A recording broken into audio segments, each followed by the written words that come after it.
Hello everyone. आज basically हम लोग जो डिस्कस करने वाले हैं वो हमारा टॉपिक लास्ट जो लेक्चर से हम लोग डिस्कस कर रहे हैं मूवमेंट डिस्ट्रीब्यूशन मेथड, उसी के बारे में हम कंटिन्यू करेंगे। बट अभी तक हमने जो डिस्कस किया है प्रॉब्लम बेस्ड, हमने एमडीएम के ऊपर जो सॉल्व किए हैं वो एक कंटिन्यूअस बीम के ऊपर किए हैं, डिफरेंट टाइप की एड कंडीशन के साथ, ओवरहैंगिंग बीम के साथ, सिंकिंग के साथ। जो था वो कंटिन्यूअस बीम था। बट अब जो हम लोग सॉल्व करने वाले हैं वो एक फ्रेम को हम लोग यहाँ पे कंसीडर कर रहे हैं, और फ्रेम के ऊपर हम एमडीएम को कैसे अप्लाई करते हैं वो हम यहाँ पे देखने वाले हैं। सो बेसिकली ये तो हमें क्लियर है कि यहाँ पे हम लोग जो डिस्कस कर रहे हैं वो नॉन स्वै एनालिसिस की हम लोग बात कर रहे हैं। स्वै एक एनालिसिस होता है और एक नॉन स्वै एनालिसिस होता है।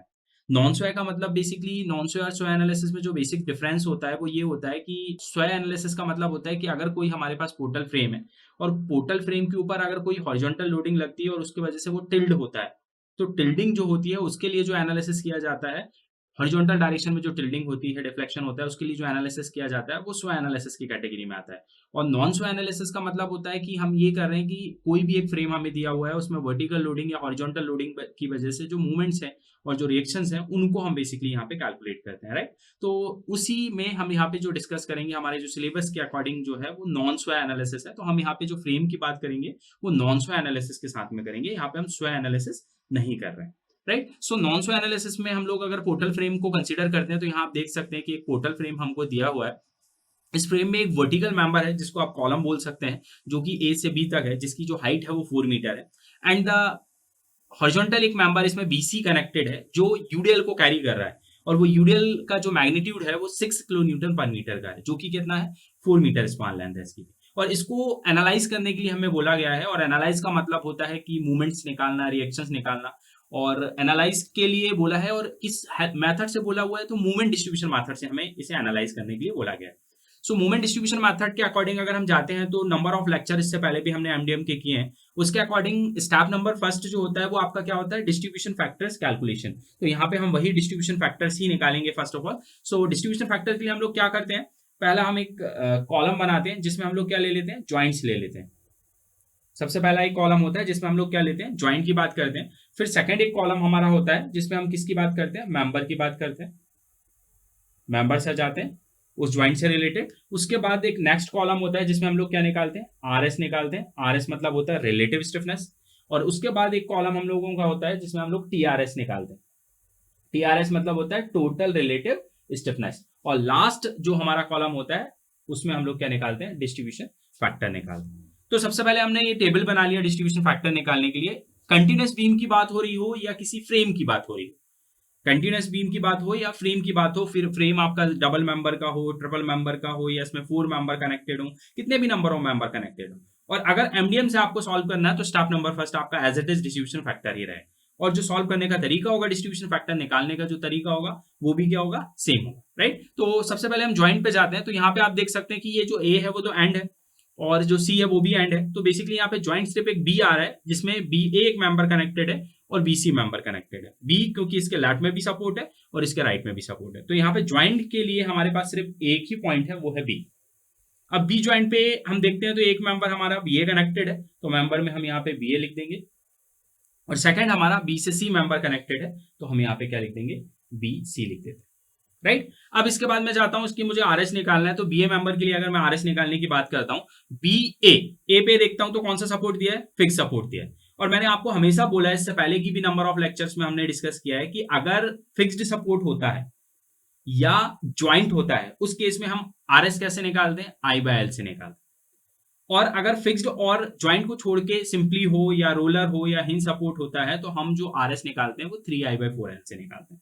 तो यहाँ पे भी फिक्स्ड है, फिक्स्ड का मतलब हम यहाँ पे जो कंडीशन लगाएंगे वो किसकी लगाएंगे, i/l की लगाएंगे, राइट। आई की कोई वैल्यू दी है यहाँ पे नहीं दी हुई है, तो आई आपका आई रहेगा, डिवाइड बाय एल। एल मतलब यहाँ पे कितनी है बी ए मेंबर की हाइट, 4 मीटर, तो यहाँ पे एल की जगह आप 4 पुट कर देंगे, राइट। अब इसी तरीके से बीसी मेंबर के लिए जाते हैं, बी से सी। तो सी वाला जो सपोर्ट है आप देखिए, ना वो ज्वाइंट है ना वो फिक्स्ड सपोर्ट है, वो क्या है, वो बेसिकली एक हिंज सपोर्ट है। तो मैंने बोला कि ज्वाइंट और फिक्स्ड में i/l लगता है। इसके अलावा हम कौन सा लगाते हैं, 3i/4l। तो यहाँ पे कंडीशन लगेगी 3i/4l, 3 रहेगा। आई की कोई भी वैल्यू यहाँ पे आपको गिवन नहीं दी हुई है, तो आई रहेगा, डिवाइड बाय 4। और एल यहाँ पे कितना दिया है, यहाँ पे 4 ही दिया है, तो इंटू ये 4 हो जाएगा। तो अगर मैं इसको सॉल्व करता हूं तो ये कितना हो जाएगा 3i डिवाइड बाय 4 इंटू 4 कितना हो जाएगा 16। तो ये हो जाएगा 3i/16 के बराबर। अब इसके बाद हमको इसका टीआरएस निकालना है। टीआरएस का मतलब क्या होता है कि उस पर्टिकुलर ज्वाइंट पे जितने भी मेंबर कनेक्टेड, 2 मेंबर कनेक्टेड हैं, 3 मेंबर कनेक्टेड हैं, 4 मेंबर कनेक्टेड हैं, उनका जो टोटल स्टिफनेस होता है वो हमें निकालना रहता है। उसको हम बोलते हैं टीआरएस, मतलब टोटल रिलेटिव स्टिफनेस, राइट। तो टोटल इस ज्वाइंट का हमें निकालना है। तो इस पे कितने मेंबर हैं, 2 मेंबर, तो दोनों को ऐड करेंगे। अगर 3 मेंबर होते तो तीनों को ऐड कर देते, और 4 मेंबर होते तो चारों को ऐड कर देते। तो बट यहाँ पे 2 है, इसका मतलब i/4 एक की वैल्यू है, और सेकंड जो है आपके पास है 3i/16। तो 3i/16 किया। यहाँ पे 4 और 16 का हम लोग क्या करेंगे, एलसीएम ले लेंगे। तो यहाँ पे 16 ही आएगा।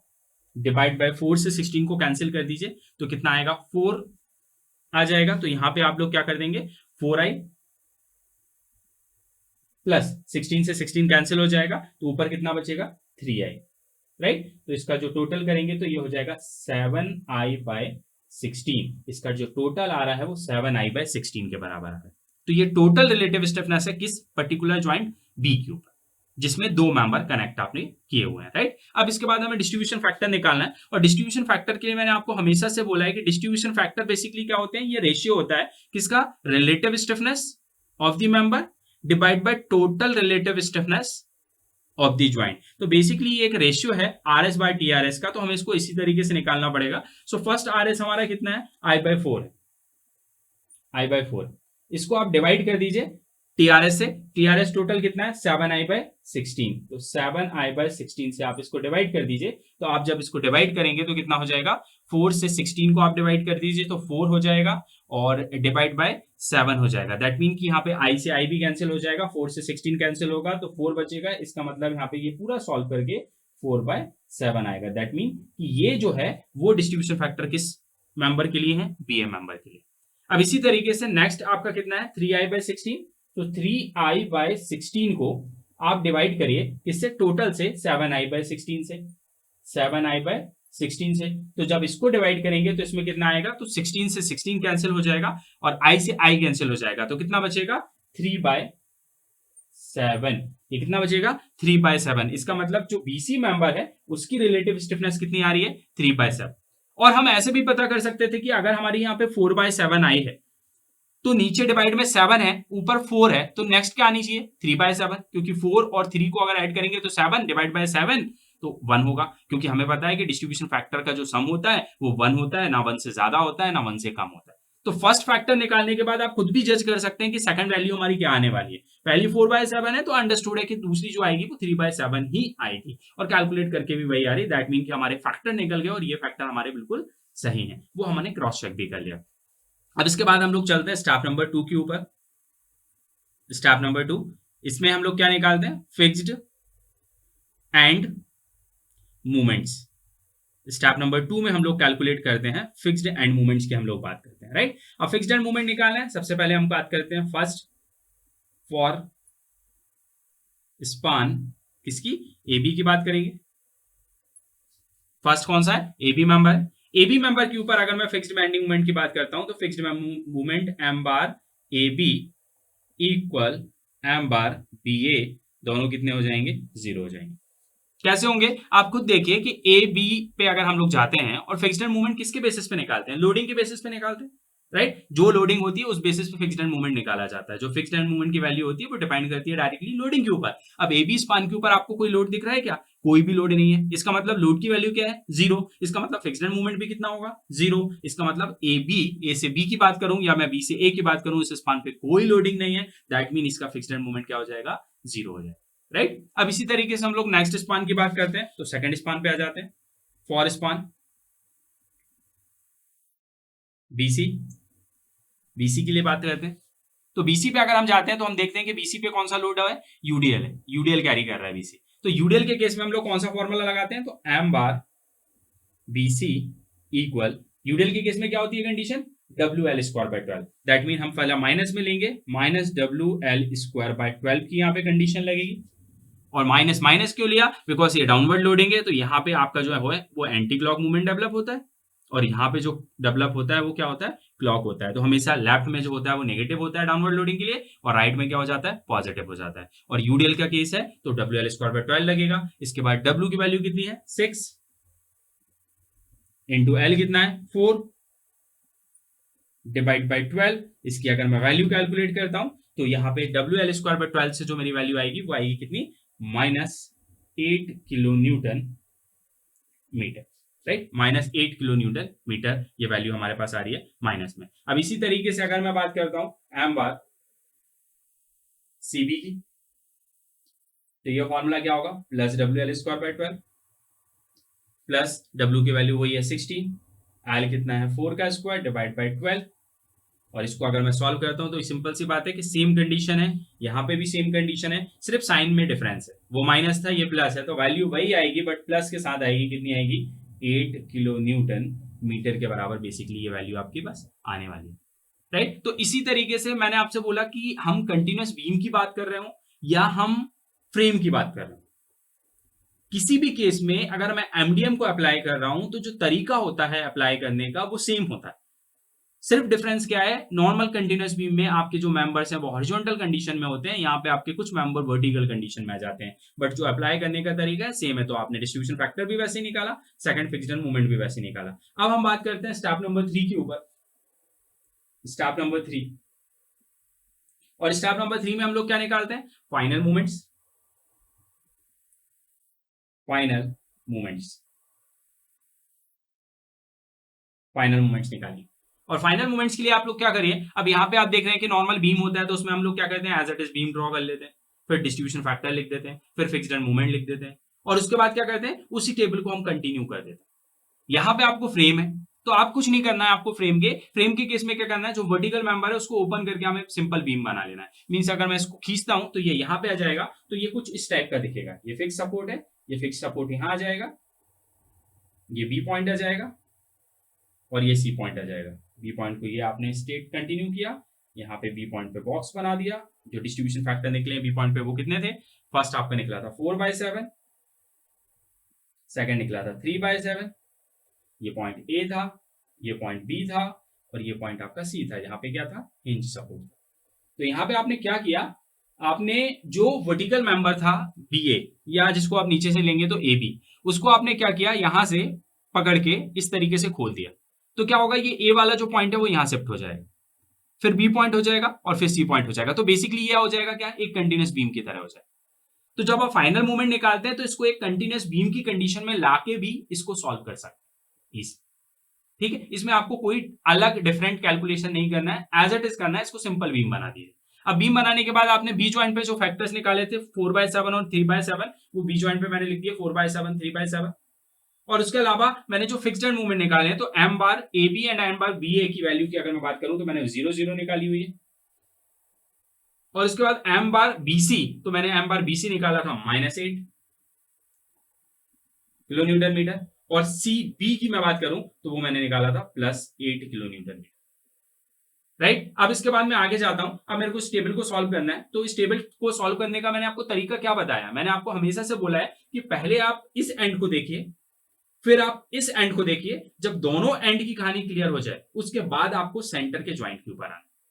तो सबसे पहले अगर मैं इस एंड की बात करता हूं, ए पे कौन सा सपोर्ट है, फिक्स सपोर्ट है।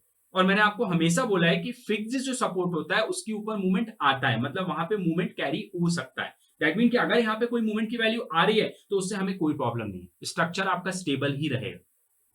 बट अभी के केस में तो जीरो है, तो जीरो आ रही है तो कोई इशू नहीं है। अगर यहाँ पे कोई मैग्नीट्यूड लिखा भी होता, कोई वैल्यू यहाँ पे लिखी भी होती तो भी हमें कोई प्रॉब्लम नहीं है, बिकॉज आपका जो फिक्स सपोर्ट होता है वो मूवमेंट को कैरी करने के लिए कैपेबल होता है, राइट। तो फिक्स सपोर्ट पे तो हमें कुछ नहीं करना रहता। फिर इसके बाद मैं लास्ट सी पे आ जाता हूँ, ये वाले एंड पे। अब मैं सी पे देखता हूँ कि सी पे कौन सा सपोर्ट है, ये सी पे जो दिया हुआ है वो मुझे हिंज सपोर्ट दिया हुआ, हिंज सपोर्ट है। और मैंने आपको बोला हुआ है कि जो हिंज सपोर्ट होता है वो कितना मूवमेंट कैरी करता है, तो वो 0 मूवमेंट कैरी करता है, उस वो कैपेबल ही नहीं होता मूवमेंट को रजिस्ट करने के। दैट मीन कि यहाँ पे कितना मूवमेंट रजिस्ट होगा, 0 मूवमेंट रजिस्ट होगा। बट यहाँ पे तो +8 का मूवमेंट आ रहा है, वो रजिस्ट हो पाएगा क्या, नहीं हो पाएगा। इसका मतलब स्ट्रक्चर क्या है, यहाँ से अनस्टेबल है। तो इसको स्टेबल करने के लिए आपको क्या करना पड़ेगा, यहाँ पे मूवमेंट को 0 करना पड़ेगा।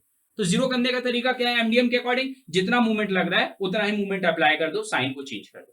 दैट मीन कि यहाँ पे 8 का मूवमेंट है तो एक और 8 का मूवमेंट अप्लाई करो और साइन को क्या करो, चेंज कर दो, प्लस है तो माइनस कर दो, जिससे क्या होगा, जो वो डिफरेंस है वहां पे वो खत्म हो जाएगा। तो आपने यहाँ पे +8 लग रहा था, आपने उधर -8 लगाया जिससे वो डिफरेंस खत्म हो जाए। बट अकॉर्डिंग टू एमडीएम अगर मैं बात करूं तो जब मैं किसी एक एंड पे कोई मूवमेंट अप्लाई करता हूं, जैसे यहाँ पे मैंने -8 अप्लाई किया, तो उसके दूसरे एंड पे ऑटोमेटिकली उसका हाफ मूवमेंट ट्रांसफर हो जाता है, जिसको कैरी ओवर मूवमेंट बोलते हैं। इसका मतलब अगर मैंने यहाँ पे -8 अप्लाई किया तो इसका हाफ मूवमेंट, तो 8 का हाफ क्या होता है 4, तो -4 ऑटोमेटिकली यहाँ पे भी आ जाएगा, तो वो आपने आधा इधर ट्रांसफर कर दिया, राइट। तो जब मैंने यहाँ -8 अप्लाई किया उसकी वजह से -4 जो है वो डेवलप होगा, हाफ मूवमेंट डेवलप होता है, तो आपने ये -4 कर दिया। उसके बाद क्या करिए, यहाँ पे एक हॉरिजॉन्टल लाइन बनाइए, इसका सम करिए, इसका सम करेंगे ये 0 हो गया, इसको सम करिए तो ये कितना हो जाएगा, ये हो जाएगा -12, इसको ये 0 का 0, ये 0 का 0। अब चेक करते हैं, ए फिक्स सपोर्ट है, ये मूवमेंट कैरी कर सकता है, बट 0 अभी कैरी कर रहा है तो कोई इशू नहीं है, ये क्लियर है, ये स्टेबल है। यहाँ पे हिंज सपोर्ट है, ये मूवमेंट को कैरी नहीं कर सकता, दैट मीन कि यहाँ पे क्या वैल्यू होनी चाहिए, ऑलवेज फाइनल वैल्यू 0 होनी चाहिए, तो फाइनल वैल्यू देखिए अब 0 हो गई, दैट मीन ये भी स्टेबल हो गया, स्ट्रक्चर यहां से भी सेफ हो गया। अब बात करते हैं बी पॉइंट की, ए क्लियर हो गया, सी क्लियर हो गया, अब पॉइंट बी पे आ जाए। अब बी की कहानी क्या होती है, तो बी बोलता है कि बी एक ज्वाइंट है, बी क्या है, एक ज्वाइंट, और ज्वाइंट पे हमेशा मूवमेंट क्या होता है, बैलेंस करता है, दैट मीन जितनी वैल्यू लेफ्ट में होगी उसके उतनी ही वैल्यू राइट में होगी, अलग अलग वैल्यू नहीं हो सकती। तो मैंने आपसे बोला कि अगर अभी मैं देखता हूं तो बी के लेफ्ट में देखूं तो 0 यहां पे, और बी के राइट में देखूं तो कितना है -12, तो ये बैलेंस कर रहा है क्या, नहीं कर रहा है, दैट मीन स्ट्रक्चर अभी यहां पे क्या है, अनस्टेबल, स्टेबल नहीं है, यहां से फेल हो सकता है। ए से नहीं होगा, ए की क्लियर है, सी से नहीं होगा, बट अभी बी पे क्लियर नहीं है, तो इस पे इसको भी बैलेंस करने के लिए आपको क्या करना पड़ेगा, यहां पे भी अपनी एमडीएम का कॉन्सेप्ट लगाना पड़ेगा, और वो कॉन्सेप्ट क्या बोलता है कि बी पॉइंट है, इस तरफ की वैल्यू लो कितनी है 0, इस तरफ की वैल्यू लो कितनी है -12, इसका मतलब 0 और -12 इन दोनों को ऐड करूंगा तो क्या आएगा -12, फिर जो इन दोनों वैल्यू को सम करके जो वैल्यू आती है उस वैल्यू को मल्टीप्लाई करो इस तरफ के फैक्टर से, तो इस तरफ का फैक्टर कितना है 4/7, तो 4/7 से जब इसको मल्टीप्लाई करोगे तो कितना आएगा 6.857, तो यहां पे लिखो 6.857, कैसे आया, इसको मैंने मल्टीप्लाई किया है, कैसे किया है 4/7 से, तो कितना आया है 6.857। अब मेरी बात ध्यान से सुनिएंगे, यहां पे 6.857 आया, मैंने लिख दिया, बट ऊपर जो रिजल्टिंग साइन था वो क्या था, माइनस, मतलब ये वैल्यू गाय में आई थी माइनस में, और हम हमेशा क्या करते हैं, इसको डिक्रीज करने के लिए या डिफरेंस को खत्म करने के लिए क्या करते हैं, साइन उल्टा लेते हैं, जैसे यहां पे उल्टा साइन लिया था, तो ये माइनस में आया, बट लेंगे गाय में इसको प्लस में लेंगे।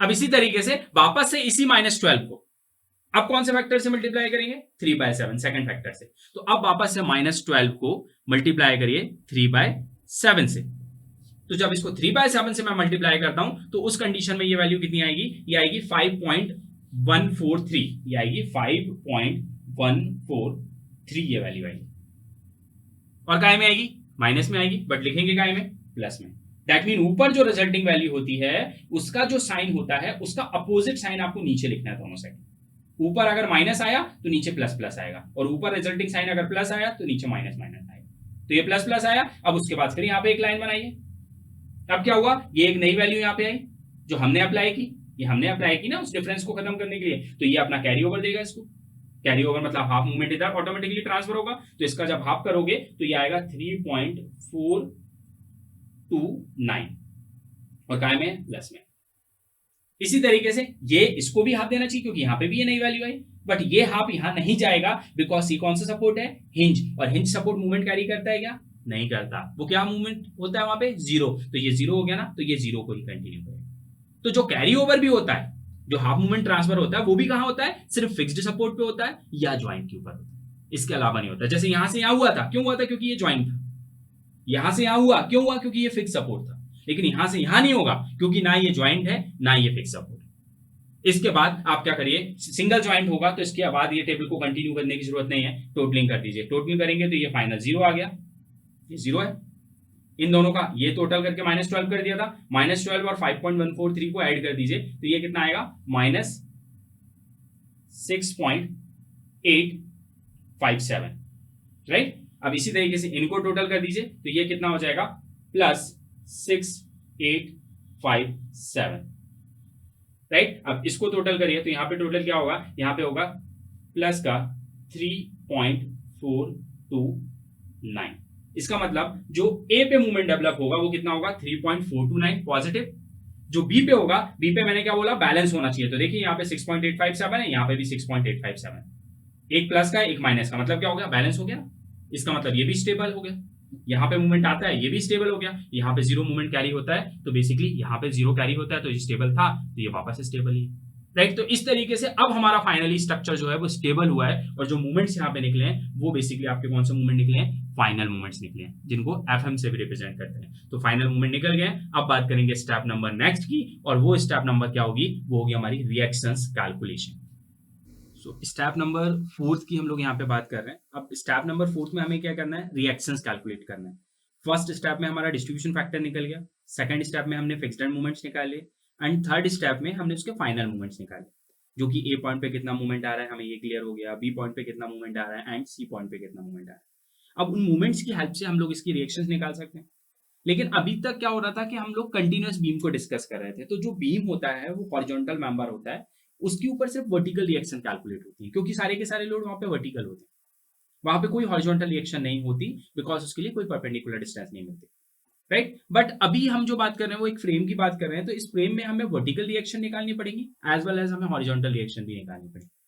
सो इसके लिए मैंने क्या किया, मैंने बोला कि let H A and H C is the horizontal reaction at point A and C. Means जो ए पॉइंट है इसके ऊपर मैंने यहां से एक हॉरिजॉन्टल रिएक्शन ले ली, जिसको मैं एच ए बोल रहा हूं, एंड एक सी सपोर्ट है, सी पे भी मैंने एक हॉरिजॉन्टल रिएक्शन ले ली, जिसको मैं क्या बोल रहा हूं, एच सी बोल रहा हूं, राइट। अब हॉरिजॉन्टल रिएक्शन कैसे लेनी है, तो ए पॉइंट है, मैंने यहां से हॉरिजॉन्टल डायरेक्शन में इसको लगा लिया, सी पॉइंट है, उस पर भी एक हॉरिजॉन्टल डायरेक्शन में मैंने फ्रेम में लगा दिया।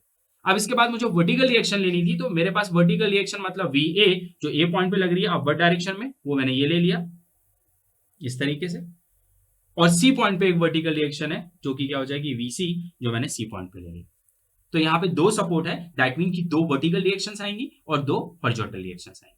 अब सबसे पहले मैं हॉरिजॉन्टल रिएक्शन कैलकुलेशन करता हूं, तो हॉरिजॉन्टल रिएक्शन में सबसे पहले हम क्या निकालते हैं, ए निकालते हैं, एच ए निकालते हैं। तो रिएक्शन निकालने का तरीका मैंने क्या बताया कि जैसे ए पॉइंट की रिएक्शन निकालनी है तो किसके अबाउट ले लेते हैं मूवमेंट, बी के अबाउट। इसका मतलब इसके लिए हम लोग क्या करेंगे, taking movement about point B, B point के अबाउट मूवमेंट ले लेते हैं। अब बी पॉइंट के अबाउट अगर मैं मूवमेंट लेता हूं, मैं बी पॉइंट पे खड़ा हो गया, ठीक। अब मैं नीचे देखता हूं, सबसे पहले मेरे को क्या दिखेगा, एच दिखेगा, जो कि मैं इस पॉइंट पे अगर हूं तो यहां से ये एच कैसे घूम के आएगा, ऐसे घूम के आएगा।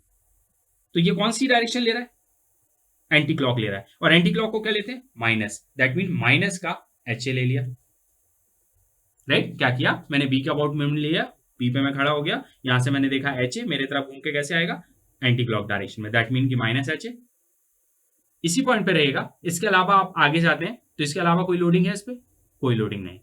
तो एच ए इंटू आप बी पे खड़े हैं तो इसकी डिस्टेंस कितनी हो गई, 4, तो सीधा मल्टीप्लाई कर दीजिए 4 से।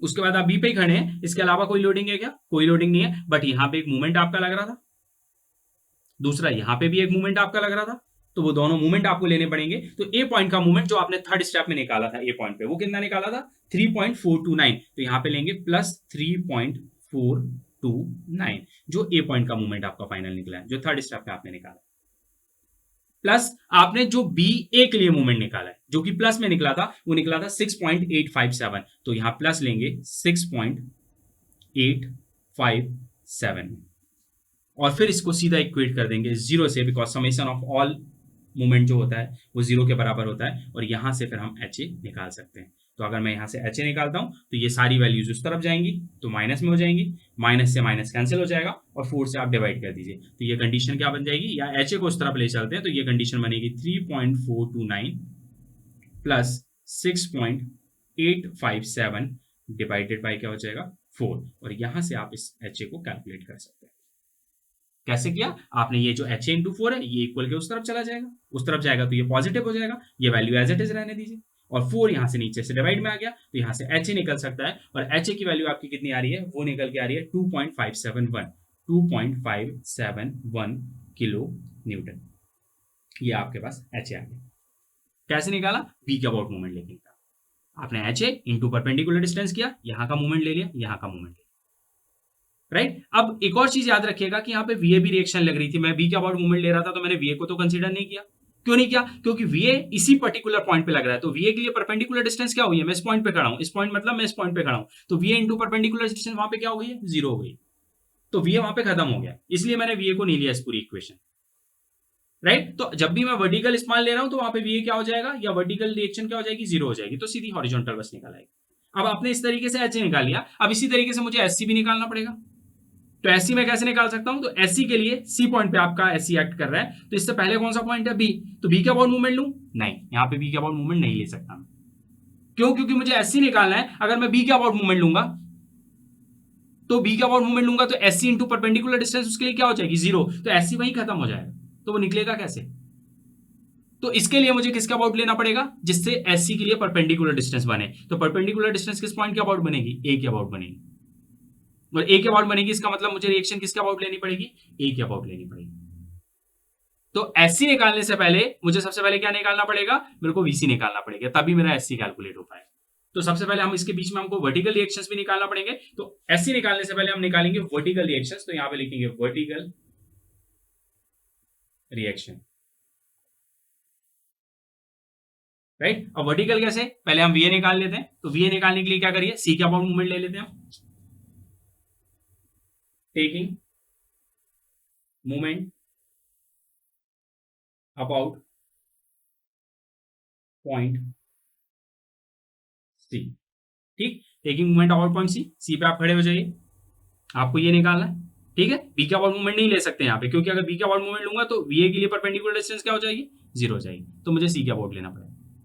तो सी के अबाउट अगर मैं ले रहा हूं तो सी के अबाउट कैसे निकलेगा? तो सी के अबाउट निकालने के लिए आप क्या करिए? सिंपल सा ये बीम को कंसीडर करिए वर्टिकल रिएक्शन के लिए, क्योंकि वर्टिकल रिएक्शन के लिए सिर्फ वर्टिकल लोड आपका ये बी पॉइंट है, ये सी पॉइंट है, यहाँ पे आप ये रिएक्शन लगा लीजिए, ये आपकी वीए लग रही है जिसको आपको निकालना है, ये डिस्टेंस 4 मीटर है और लोडिंग थी आपकी 6 किलो न्यूटन पर मीटर। यहाँ का जो मूवमेंट होगा वो मूवमेंट ले लेंगे, और यहाँ पे जो हिंज सपोर्ट है, यहाँ जो मूवमेंट होगा उस मूवमेंट को ले लेंगे। तो आपको जो वर्टिकल रिएक्शन निकालनी है उसके लिए सिर्फ हॉरिजॉन्टल स्पान आप कंसीडर करेंगे, आपकी वर्टिकल रिएक्शन निकल जाएगी। सो कैसे करेंगे? जो बी पॉइंट है ये वाले कॉलम को हटा दीजिएगा, क्योंकि वर्टिकल रिएक्शन निकालने के लिए आपको जो वर्टिकल मेंबर है उसका कोई यूज नहीं होता। तो कैसे निकालेंगे? आपने सी का अबाउट मूवमेंट लिया तो ये कंडीशन बनेगी प्लस का वी इंटू 4 माइनस 6 इंटू 4/2, और यहां का मूवमेंट तो बी से सी के लिए हमने जो मूवमेंट निकाला था वो निकाला था माइनस 6.857, और सी से बी के लिए मूवमेंट जो था वो 0 था, सीधा इसको इक्वेट करेंगे 0 से, तो यहां से आपका वीए निकल के आ जाएगा। और जो वीए आपका कैलकुलेट होके आ रहा है वो आएगा 13.714 प्लस 13.714 किलो न्यूटन, ये भी आएगा। कैसे किया? सिंपल, जो बी से सी की स्पान है उसको आपने सेपरेट ले लिया, आपने यहाँ पे बी पॉइंट पे वर्टिकल रिएक्शन वीए को लगा दिया, सी के अबाउट खड़े हुए, यहाँ से वीए जाएगा ऊपर मतलब क्लॉकवाइज डायरेक्शन में, तो वीए इंटू ये डिस्टेंस 4, तो वीए इंटू 4 हो गया, यहीं खड़े रहेंगे। उसके बाद ये लोड जा रहा है नीचे की तरफ जा रहा है, मतलब एंटी क्लॉक, तो माइनस कितने का लोड है? 6 का। कितने पे लग रहा है? 4 पे, तो 6 इंटू 4/2 बिकॉज यूडीएल है, यूडीएल में क्या लेते हैं? लोड इंटू डिस्टेंस बाय 2, तो 6 इंटू 4/2। उसके अलावा यहीं खड़े रहेगा एक यहाँ का मूवमेंट जो कि था माइनस 6.857 बी से सी के लिए, और सी का मूवमेंट वो जो 0 था, तो सीधा फिर इसके बाद समेशन ऑफ मूवमेंट इक्वल 0 होता है, तो 0 से इक्वेट किया और वी निकाला जो कि आएगा 13.714 किलो न्यूटन, राइट। तो जब भी आप कोई फ्रेम की बात कर रहे हो और उस पर आपको वर्टिकल रिएक्शन निकालनी है, तो उसमें सिर्फ आप पर्टिकुलर हॉरिजॉन्टल मेंबर को अलग से कंसीडर करिए और ऐसे वर्टिकल रिएक्शन निकाल लीजिए। इसमें कंफ्यूज होने की जरूरत नहीं है, वर्टिकल रिएक्शन के साथ वर्टिकल मेंबर को लेने की जरूरत नहीं है, राइट। तो अब वीए निकल गया, अब इसी तरीके से मुझे क्या निकालना है? वीसी, वर्टिकल रिएक्शन वीसी भी निकलेगी। तो वीसी कैसे निकाल सकते हैं? एक तरीका तो ये वीसी निकालने का कि बी के अबाउट मूवमेंट ले लीजिए, बी के अबाउट मूवमेंट ले लीजिए, एंटी क्लॉक में बीसी आएगा इंटू 4, 6 नीचे जाएगा क्लॉकवाइज में, 6 इंटू 4/2, और यहां का मूवमेंट ले लीजिए। एक तरीका ये, और दूसरा तरीका ये कि आपका जो टोटल वर्टिकल लोड लग रहा है 6 इंटू 4, उसमें से क्या करिए? आपकी एक रिएक्शन जो निकली है वीए उसको माइनस कर दीजिए, तो भी आपकी वीसी रिएक्शन आ जाएगी, क्योंकि वर्टिकल रिएक्शन का सम क्या होता है? वर्टिकल लोड के बराबर होता है।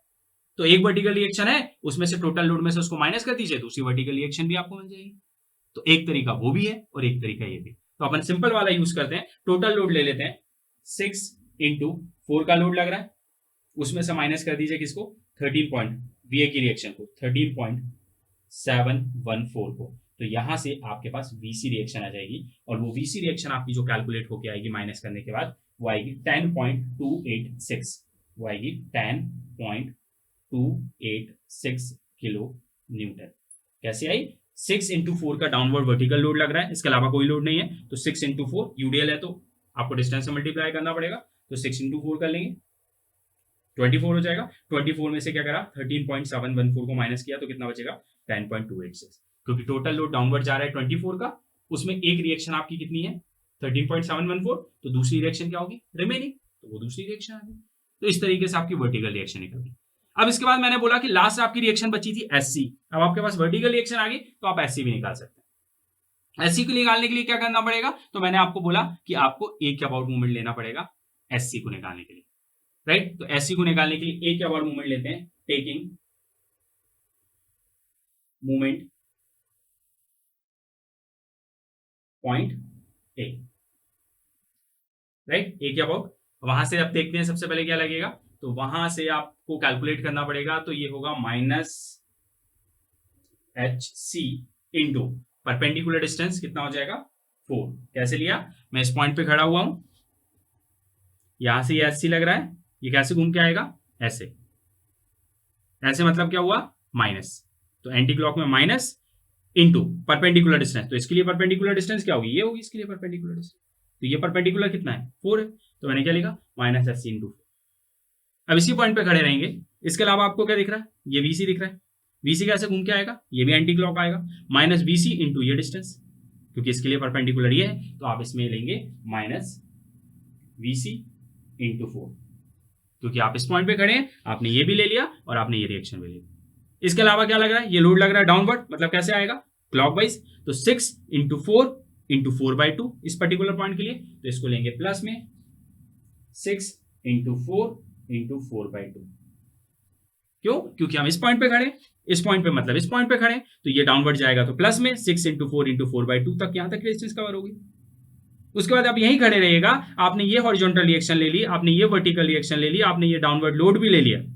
अब क्या बचा है, अब इसके अलावा आपको यहाँ का मूवमेंट जो कि 0 ही था, उसके अलावा यहाँ का मूवमेंट और एक इस तरफ का मूवमेंट, तो बी के दोनों तरफ मूवमेंट थे, आप यहाँ पे खड़े तो दोनों तरफ के मूवमेंट लेंगे, तो क्या होगा, वो 0 ही हो जाएंगे, बिकॉज एक तरफ जो आता है दूसरी तरफ भी वही होता है, तो बी का 0 हो जाएगा। फिर लास्ट किसका बचता है, ए पॉइंट का मूवमेंट, तो ए का मूवमेंट आपने कितना निकाला था, तो ए का आपके पास जो मूवमेंट निकला था 3.429 था, तो आप वो ले लीजिएगा प्लस में 3.429, और इसको सीधा इक्वेट करिएगा 0 से।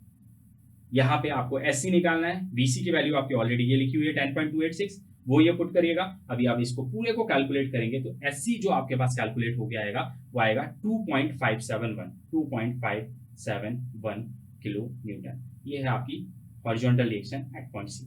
तो आपकी 2 हॉरिजॉन्टल रिएक्शन लग रही थी, H A and H C, वो निकल गई, और 2 वर्टिकल रिएक्शन थी, V A and V C, वो भी निकल गई। अब मैं सेकंड थिंग आपको एक क्रॉस चेक बता देता हूं कि आपने जो एच ए निकाला था और एच सी निकाला था, ये सही है कि गलत, ये कैसे क्रॉस चेक करेंगे। वर्टिकल तो चेक हो जाता है, डाउनवर्ड लोड कितने का है, 24 का, 6 इंटू 4, डाउनवर्ड कितना जा रहा है, 24, 6 इंटू 4, तो अपवर्ड दोनों रिएक्शन क्या होंगी, इसके बराबर होंगी, तो अपवर्ड देख लीजिए, वी ए 13.714, वीसी कितनी है 10.28, तो दोनों को ऐड करेंगे कितना होगा, 24 ही होगा। तो ये वर्टिकल का चेक हो गया। अब हॉरिजॉन्टल का चेक करना है, तो हॉरिजॉन्टल में आप देखिए, यहाँ पे कोई भी हॉरिजॉन्टल लोड लग रहा है इस फ्रेम पे, नहीं लग रहा है, कोई भी हॉरिजॉन्टल लोड नहीं है। हॉरिजॉन्टल लोड मतलब जो इस डायरेक्शन में लग रहा हो, या इस डायरेक्शन में लग रहा हो, ऐसे में लग रहा हो, या ऐसे में लग रहा हो, इस तरीके से लग रहा हो, या वहां से लग रहा हो, कोई लग रहा है, नहीं लग रहा है। इसका मतलब इस पे कोई हॉरिजॉन्टल लोड नहीं है, इसका मतलब सिर्फ इस पे हॉरिजॉन्टल रिएक्शन है, एक यहां से और एक वहां से। तो इसका सेंस क्या आएगा कि ये दोनों आपस में एक दूसरे को स्टेबल करेंगे, स्ट्रक्चर को क्या करेंगे, बैलेंस करेंगे, क्योंकि अगर ये ज्यादा होगी तो स्ट्रक्चर इस तरफ गिर जाएगा, और अगर ये ज्यादा होगी तो स्ट्रक्चर इस तरफ गिर जाएगा। इसका मतलब ये दोनों क्या होने चाहिए, बराबर, तभी तो स्ट्रक्चर स्टेबल रहेगा। तो आप खुद देख सकते हैं कि एच ए की वैल्यू कितनी थी आपके पास, 2.571, और एच सी भी कैलकुलेट कर कितना आया, 2.571। इसका मतलब जितना ये है उतना ये है, तो स्ट्रक्चर क्या रहेगा, स्टेबल, ना इस तरफ जाएगा ना इस तरफ जाएगा।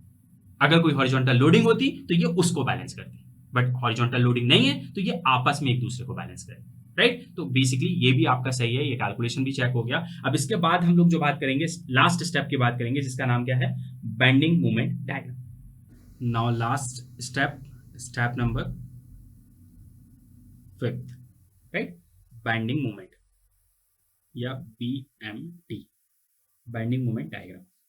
सो यहाँ पे जो हमें BMD बनाना है या बाइंडिंग मोमेंट डायग्राम बनाना है, इसमें भी हमारा जो बेसिक तरीका होगा वो वही होगा जो हम नॉर्मल बीम में यूज करते हैं।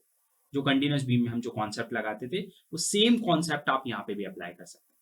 बस थोड़ा सा डिफरेंस ये है कि यहाँ पे एक वर्टिकल मेंबर आ गया, जिसकी वजह से आपको थोड़ा सा सोच के किस डायरेक्शन में आपका जो लाइन है वो जाएगी, क्लॉक के वजह से बाहर जाएगी या एंटी क्लॉक के वजह से बाहर जाएगी, या जस्ट उल्टा क्लॉक की वजह से अंदर आएगी या एंटी क्लॉक की वजह से अंदर आएगी, आपको सिर्फ इतना देखना है।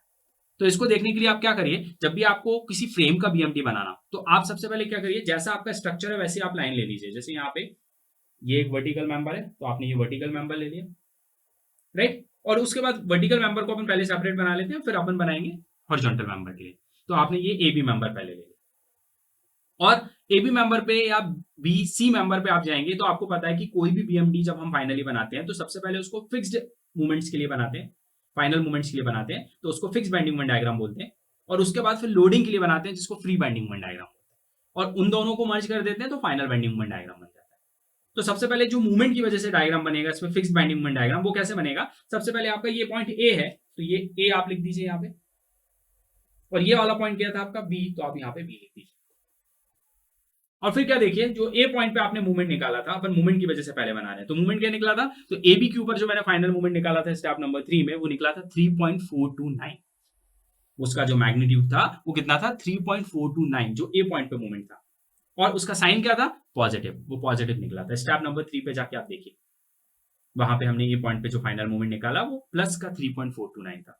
तो जब भी A पॉइंट पे आप खड़े हैं, यहाँ पे खड़े हैं, और आपकी वैल्यू क्या में हो, प्लस में हो, तो प्लस होगी, इसका मतलब क्लॉक लगेगा, तो क्लॉक का मतलब आपको राइट साइड में लाइन बनानी है, मतलब आपको इस साइड में लाइन बनानी है जब भी प्लस होगा। और कितना है, 3.429 किलो न्यूटन मीटर के लिए। तो बेसिकली इसका कॉन्सेप्ट क्या चल रहा है, कॉन्सेप्ट ये चल रहा है कि ये वर्टिकल मैंने लाइन ली है, जब भी ये क्लॉक होता है, क्लॉक मतलब ऐसे लगेगा, मतलब जब भी प्लस होगा तो, और अगर एंटी क्लॉक होगा तो एंटी क्लॉक में ऐसे चलता है, ये माइनस होता है।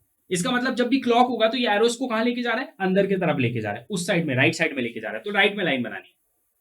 और अगर ये वैल्यू माइनस में होती, तो उस कंडीशन में ये एरो इसको कहां लेके आ रहा है, लेफ्ट में लेके आ रहा है, मतलब जो लाइन में बनाता वो कहां बनाता, लेफ्ट साइड में लेके जाता, हॉरिजॉन्टल, राइट। तो अभी पॉजिटिव था और ये क्लॉक इसको अंदर की तरफ, मतलब राइट की साइड लेके जा रहा है, तो हमने राइट में लाइन ली, और ये लाइन ली 3.429। अब इसी तरीके से बी पे आ जाइए, तो बी से ए का जो मूवमेंट निकला था, तो बी ए का मूवमेंट क्या था, प्लस 6.857। थर्ड स्टेप में फिर जाइए, वहां पे मूवमेंट चेक करिए, आपका जो ए मूवमेंट निकला था वो कितना निकला था, 6.857, 6.857, और क्या निकला था, प्लस में निकला था। प्लस मतलब जब भी इस पॉइंट पे खड़े हैं और प्लस में वैल्यू होती है, तो प्लस ऐसे जाता है क्लॉकवाइज, और एंटी क्लॉक इसमें ऐसे जाता है, एंटी क्लॉक। इसका मतलब इसका जस्ट उल्टा है, ये प्लस में कहा जा रहा है, राइट में लेके जा रहा है, बट ऊपर चले जाएंगे तो प्लस कहां आ जाएगा, लेफ्ट में लेके आने लगे, और नेगेटिव कहां लेके आ रहे हैं, लेफ्ट में, तो यहां पे नेगेटिव क्या लेके जा रहा है, राइट में। इसका मतलब यहां पे भी प्लस की वैल्यू है, लेकिन वो इससे उल्टा जाएगा, तो ये अंदर नहीं बनेगी, लाइन कहां बनेगी, बाहर की तरफ बनेगी। और वैल्यू क्या है, 6.857 किलो न्यूटन मीटर। और उसके बाद क्या करिए, इस लाइन से, स्ट्रेट लाइन से इस लाइन को मिला दीजिए, तो ये बन गया ए बी के लिए। अब इसी तरीके से अपन को किसके लिए बनाना, बी सी, यहां से अपन ले लेते हैं बी से सी के लिए पॉइंट, ये पॉइंट आपका सी हो गया। अब अपन BC की बात करते हैं, बी से सी के लिए मूवमेंट क्या है, तो बी से सी पे भी मूवमेंट निकला था 6.857, बट वो क्या था, नेगेटिव था। स्टेप नंबर 3 में आप चेक कर सकते हैं, नेगेटिव था। तो बी से सी के लिए जब जाएंगे, अब ये बात आ गई है हॉरिजॉन्टल मेंबर की, तो इसमें क्या होता है, एंटी क्लॉक मतलब ऐसे जाते हैं, और क्लॉक मतलब ऐसे आते हैं। तो यहाँ पे माइनस है, मतलब ये एरो इसको कहां लेके जा रहा है, ऊपर। इसका मतलब मैं यहाँ पे कहां लाइन बनाऊंगा, ऊपर की तरफ लाइन बनाऊंगा। जितनी लाइन की लेंथ ये रहेगी उतनी ही हाइट रखनी है इसकी, क्योंकि दोनों वैल्यू सेम है, 6.857 किलो न्यूटन मीटर। राइट। अब इसके बाद इसी तरीके से सी पॉइंट पे आइए, सी पे मूवमेंट कितना निकला था आपका 0, क्योंकि वहां पे हिंज सपोर्ट है तो वहां फाइनल मूवमेंट ऑलवेज क्या होगा 0 होगा। इसका मतलब यहाँ पे कोई लाइन नहीं बनेगी बिकॉज यहाँ पे 0 मूवमेंट। तो अब इस लाइन को इस तरीके से इससे मिला दीजिए, तो ये बी से सी के लिए आपका क्या बन गया, फिक्स्ड बाइंडिंग मोमेंट डायग्राम बन गया, जो मूवमेंट की वजह से बन गया। तो कुछ इस तरीके से बन, और कॉन्सेप्ट आपके मैंने यहाँ पे मेंशन कर दिया। अगर सी पे भी कोई मूवमेंट होता तो क्लॉक में आप इस लाइन को ऊपर की तरफ लेके जाते और एंटी क्लॉक में इस लाइन को नीचे की तरफ लेके आते। मतलब प्लस होता तो लाइन ऊपर बनाते और माइनस होता तो लाइन नीचे बनाते, बट कहीं नहीं थे तो 0 था। अब इसके बाद हम लोग क्या करेंगे, फ्री बाइंडिंग मोमेंट के लिए बनाएंगे। तो फ्री बाइंडिंग मोमेंट का मतलब क्या हुआ, जो लोडिंग की वजह से बनेगा। तो ए बी स्पान पे कोई लोडिंग है क्या, कोई भी लोडिंग नहीं है, मतलब ए बी स्पान पे कोई दूसरा डायग्राम नहीं बनेगा, बिकॉज ए बी स्पान पे कोई लोडिंग नहीं है, मतलब फ्री बाइंडिंग मोमेंट डायग्राम यहाँ नहीं बनेगा। अब बात करते हैं बीसी स्पान पे, बीसी स्पान पे यूडेल लगा है, यूडेल के लिए क्या बनाते हैं, पैराबोला बनाते हैं। तो यूडेल के लिए हम लोग पैराबोला बनाएंगे, तो यहाँ पे आप पैराबोला बना लीजिए। अब आप ये सोचेंगे कि सर ये पैराबोला की हाइट कैसे निकालेंगे, हमें कैसे पता चलेगा कि पैराबोला यहाँ तक बनाना है, हम यहाँ तक भी बना सकते थे या हम यहाँ तक भी बना सकते थे। तो इसकी आप पहले हाइट निकाल लीजिएगा, और वो हाइट कैसे निकालते हैं, हाइट का फॉर्मूला होता है WL²/8 से आप इसकी हाइट निकाल सकते हैं।